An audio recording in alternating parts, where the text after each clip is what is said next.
last night? Yeah, there's no question. Did you notice your dad a little changed last night? Yeah, there's no question. There was a humbleness. And, it's honestly, I'm infuriated as I just watch you go through this intro. I mean, my father almost lost his head because of that incompetence. Think about that excuse. Secret Service isn't capable of walking up a roof that has a narrow pitch. My 4-year-old daughter could have walked up that roof, and they let a gunman at 130 yards, which is a chip shot. It's a 4-inch putt. Take a shot at the former president of the United States and very likely the future president of the United States from 130 yards away because they were afraid to step on a narrow roof. That's really her excuse. Jesse, it's infuriating. It's infuriating. It's an act of God that he survived. And honestly, when he walked in here last night, I've never been more proud of the guy in my entire life. I was in tears. I think the entire place was in tears. The cheers were unbelievable. I think he walked in with a graciousness, with a humbleness, probably, thankfulness to be alive. Because honestly, in any other situation, he probably wouldn't be alive. But you hear this nonsense come out of Washington. We deserve better as a country. We deserve a whole lot better than this as a country. The sloped roof excuse hoax, that's what we're going to be calling it. Your dad apparently ripped up the convention speech after surviving this assassination attempt. And it's going to be different now. Yeah. How's it going to be different, and why is it going to be different? He wanted to be very unifying. He told me that directly. He goes, I want to be incredibly unifying. And listen, I think your eyes, your life probably flashes a little bit before your eyes. It was millimeters away from being game over. And can you possibly imagine what that means for this country? Could you imagine a former president being executed on live TV? I was watching this with my daughter, with my son on my lap at home. The whole country was watching it. The whole world saw those images. That was going to be the image of American greatness. That's what we want to project to the rest of the world, all because of incompetent Secret Service director and a president that does not know his Secret Service director is a female, not a male.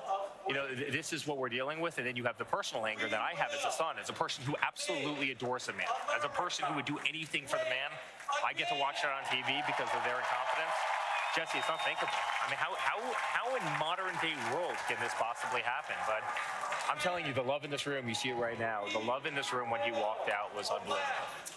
When you hear about the fact that not only they were cat and mousing this assassin, they were allowing your father to take the stage and stay on stage, what does that tell you, and do you feel safe? Is your father safe for the rest of the campaign? My heart breaks because I know some of the agents that were around him, and they jumped on top of him, and they would absolutely have taken a bullet for him. And I know these people personally, and they're amazing people, but, what happens if this threat was 300 yards away, which isn't a long shot, or 400 yards away is not a long shot in modern terms?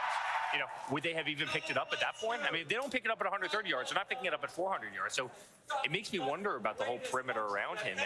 And again, my heart breaks because the people who were on the ground, they did their job, and they could have eaten a bullet too. But it can't happen.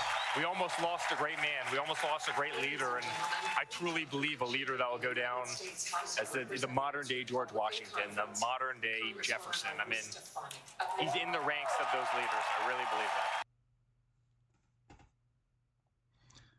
From the latest information that was just released, the head of the Secret Service is a woke nutcase. She wants 30% of the Secret Service to be females. Doesn't matter what the qualifications are, obviously. You've seen how the woke females acted when they tried to kill Trump. And you don't have to do it directly, if she's of that type. You don't have to say, all right, kill Trump. Just don't guard him, which is what they just did. They didn't guard him. So he needs private security. Just bottom line. He needs private security now because the Secret Service is not doing their job for whatever reason, which I'm sure we'll find out eventually. Peace out.